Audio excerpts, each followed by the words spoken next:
In today's video, I am going to teach you how to check instrument information on Pepperstone. To begin, make sure you are already logged in to your Pepperstone Trader platform.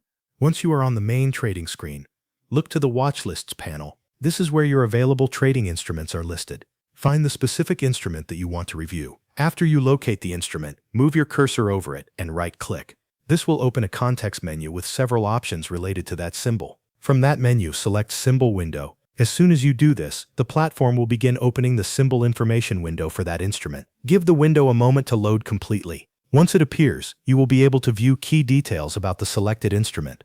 Start by reviewing the main information shown in the window. This usually includes the symbol name, the asset class, and other important specifications that help you understand what you are trading. Next, take some time to browse through the available tabs or sections inside the symbol information window. These sections provide more detailed trading information for the instrument. Depending on the symbol, you may see data related to pricing, contract specifications, margin requirements, trading sessions, or other relevant conditions.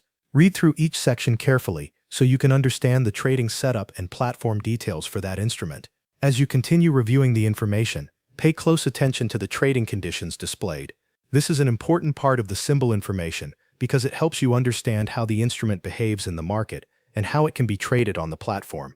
Looking at these details before placing a trade can help you make better informed decisions. Once you have finished reviewing everything you need, close the symbol information window. This will take you back to the main trading workspace. From there, you can continue monitoring the markets, review another instrument, or move on to your next trading task. Before you finish, just confirm that you were able to successfully open and view the instrument information. That final check ensures you completed the process correctly and know where to find these details again whenever you need them. Thanks for watching. That covers everything you need to know.